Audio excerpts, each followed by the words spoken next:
অনেক দিন আগের কথা। ইতালির রোম নগরীতে অদ্ভুত এক ঘটনা ঘটেছিল। শহরের প্রহরীরা সিমন নামে এক বৃদ্ধকে দুটি চুরির অভিযোগে আটক করে বিচারে সিমনকে কঠিন শাস্তি দেওয়া হয়। মৃত্যুবরণ না করা পর্যন্ত অনাহারে কারারুদ্ধ রাখার নির্দেশ দেওয়া হয় তাকে। বৃদ্ধের যুবতী মেয়ে পেরো বাবার এই নিষ্ঠুর পরিণতি মেনে নিতে পারেনি। সে পোশাকের ভেতর খাবার লুকিয়ে দেখা করতে যায় তার বাবার সাথে, কিন্তু কারারক্ষীরা তার দেহ তল্লাশি করে খাবারগুলো কেড়ে নেয় আর তাকে এই বলে সতর্ক করে যে এরপর যদি এই ঘটনার পুনরাবৃত্তি ঘটে তাহলে তাকে আর তার বাবার সাথে দেখা করতে দেওয়া হবে না। পিতা অন্তপ্রাণ পেরো ভিতরে গিয়ে দেখে তার বাবার হাত পিছমোজা করে বাঁধা। ক্ষুধা তৃষ্ণায় ছটফট করছেন তিনি।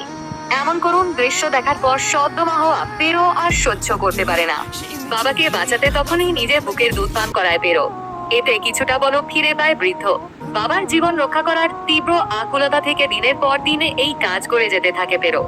এদিকে দীর্ঘদিন অভুক্ত থাকার পর সিমন কেন মারা যাচ্ছে না তা সবাইকে ভাবিয়ে তোলে। অবশেষে একদিন হাতে নাতে ধরা পড়ে যায় পেরো। কাল বিলম্ব না করে উভয়কে বিচারের মুখোমুখি দাঁড় করানো হয়।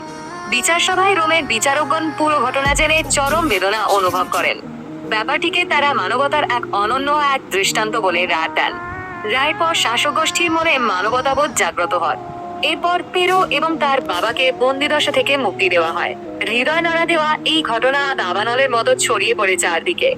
এত বছর পর আজও একটি মেয়ে তার বাবার প্রতি ভালোবাসা কতটা গভীর তার আদর্শ দৃষ্টান্ত হিসেবে বিবেচনা করা হয় পেরোকে।